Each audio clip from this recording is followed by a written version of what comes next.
Europe's energy transition is now hitting a people and delivery problem. Not enough IT/OT capability to implement at scale. This is Powering the Future, a podcast series brought to you by Smart Grid Forums. One planet, one power grid. I'm Mandana White, and today I'm joined by Bas Kruimer from TRC. We'll unpack what the IT/OT skills gap means for utility tech projects and more. Hello, Bas. Thank you so much for joining us today. It's great to have you on the podcast. Hello, Mandana. Thank you for inviting me. Good to see you again. Yeah, my pleasure. Good to see you too. So, Bas, you're in a new role. You've recently changed role and organization, haven't you? Before we get into the conversation, perhaps you can give the viewers a little insight into your new role and responsibilities and your organization's profile and, how it's developing in Europe at the moment. Yeah, great. I will do. So now I went to a company called TRC, and actually we have now been acquired by WSP, and we're working in the intelligent grid solutions. So always the same domain for me, digitalization of the electrical industry sector, but it can also be gas and water. Real-time data exchanges, SCADA systems, and how to make all the grid operations work together. And then, of course, add the flavor of cybersecurity, because digitalization does not go without cyber. And still, one day a week, I work at the control room of future at the University of Delft. Right. So my role is I'm the director and practice lead for IT/OT integration, which is one of the buzzwords now. Going hand in hand actually with the energy control systems, the SCADA systems, but also with the data and the real-time data exchanges. And one element that we always start with is the secure IT/OT infrastructure. These systems have to run in secure environments, and they're not just IT, they're IT for OT, where the safety and availability is leading. What is different for my current role is that not only we do the advisory part and the road mapping and the strategy and helping to set up and design, not only from technical, but also from organization. The other end, we help implementing these systems. So in the US, we have like 650 people working in this domain, being the go-to integrator, a third-party integrator for the big SCADA packages, and the GIS and the geographical information systems and the meter data management. And this is what we're now setting up for Europe as well, or for EMEA. Right. So we start in the consulting part and the strategy part, and we're building up the capabilities in Europe to be third-party integrator as well. Right. Okay. Well, IT/OT integration, it's been a buzzword for the last 10, 15 years, ever since we've known each other, Bas. We've been talking about that. So what's driving it now? What's going to bring it to fruition to, make it more of a practical reality? I would say it's already a reality, but it has not gone through all the layers. So we start on the SCADA level on the top. We slowly go down, and now we're in the distribution automation levels. Opening up the data in the lower parts of the grid. We have, of course, in Europe and many other countries already started and implemented smart metering. So via another channel, we're collecting the meter data from the low voltage grid. But we also need to disclose the distribution levels, and we need to disclose the renewable integration because we have a lot of renewable plants feeding into the lower parts of the grid in the distribution level, even on low voltage level. And that is something that we have to understand how it impacts the operation of the grid, the safe operation. And take Netherlands on a sunny day with some wind, that already produces enough electricity for the whole of the Netherlands. But so we get even negative pricing. So how do you orchestrate that in the right way? And then so how much IT and OT integration we have? We have a lot, but we don't have everything yet. And we have a new challenge. We have the congestion that we need to manage. We have both congestion for parties that want to get a connection and get electricity from the grid. And we have a congestion in many grid locations for parties that generate electricity and want to put it on the grid.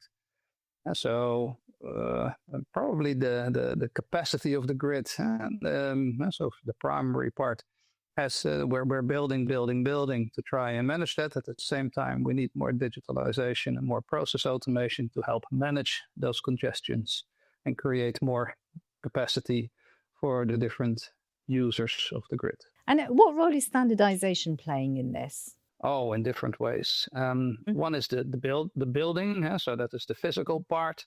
As we can do more standardized ways of working, standardized designs for small substations, not every grid operator having their own special design. That already helps. So that's part of standardization. And there's collaboration between different parties to try and do that. Interesting discussion here is that, for instance, in the Netherlands, we have 3 grid operators on the distribution level, 3 big ones and 3 smaller ones. They all say we have a standard, but those standards are all a little bit different. So we cannot go to the industry to build the standard because it's still 3 different standards used in different ways. So here you are looking at further standardization to really standardize modules to quicker produce and quicker put in the grid. That is one way of standardization. The other thing of standardization, if you look at SCADA systems, we were used to make our own customized applications run on the core SCADA, and that is difficult to maintain because every grid operator has their own specialized versions. And now we have gone to this modular way of working that we've been talking about in the past 5 years, 6 years, and the next generation grid operations machine for real-time data exchange. That's a modular system. And there, if you can use standardized modules, it's also much easier to test, to implement, to replace, to upgrade, compared to the old style where everything was in a monolith. So there standardization comes in. And then maybe the third one, we already talked about interoperability since we started talking about 61850, but then there's much more than just 61850. It's the real-time data exchanges within these machines and also between the grid operators. So using a data structure, common information model, and that the real-time data can pass through the system very quickly for all the different users, and you don't have complicated interfaces and things that cause delays and disruption. Right, okay. Now, we were talking, weren't we, Bas, about TRC's role as a system integrator in the OT environment. That is quite rare, certainly in Europe. Tell us a bit more about TRC's experience elsewhere and what its ambitions for Europe are. So third-party integrators in the IT world are very common. And I used to work for Accenture as well. And they, if you order an SAP system for your enterprise resource planning, then, for instance, Accenture comes as third-party integrator. But if you do that for your SCADA system in the electricity world, so far, that has not been the way of working within Europe. In the US, however, they've been much more used to third-party integrators that understand the OT domain and that understand the grid operations from an electrical point of view. So in Accenture, we could work on the gas systems, and we, as Accenture, were not really looking into trying to implement a SCADA system. But this is where TRC comes in. We have the domain expertise in the US anyway, and now building up here, of what it means to run a SCADA system, and now this modular way of working within the IT for OT domain on the grid operator side, and then help implement and test and operationalize that system. And here we take over the role of the vendors for the SCADA systems, because the vendors say, we are a software supplier. And it is much better if you have specialized integrators that understand to work in that IT for OT domain of the different grid operators. So here we come in. So this is the place where we position ourselves and we deploy. And in the US, this is a common practice. So in the US, we're the go-to party for the different vendors, but also for the grid operators to say, can you help us implement this ADMS of that and that vendor? Can you help us implement the DERMS?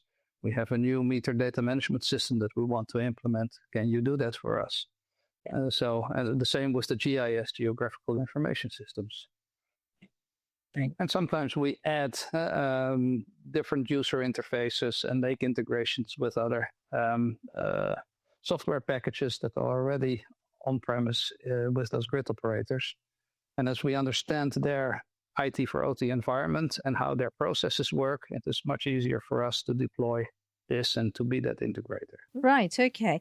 What do you think is going to convince European utilities to get a third party involved in their implementation? Because traditionally they've quite liked being hands on and in control of their implementations and their operations. They quite like having that control. What do you think? Is there a substantial need? What do you think will convince them that this third party involvement will drive them faster? Well, what you see is, well, first of all, I'm not sure if they would agree with you that they're quite light on it. Maybe some are, but the ones that I work with all have heavily invested in people to help and orchestrate on their side. Mm-hmm. But there's a lack of resources anyway that have understanding of the IT for OT domain, understand how SCADA systems work, understand how the grid operational functions work around the SCADA system. So in any case, there's a lack of expertise resources. And on the other side, there's the vendors that have their implementation teams, but they are sometimes also spread thin. And so it is nice to have a project, but the challenge there is to run good project management together with expertise people who can be available all the time to make this happen. So I think it will be a natural way also for the grid operators in Europe. And it is a buildup of their own expertise together with a party like ours. And we come in for a specific amount of time, can be 2-3 years.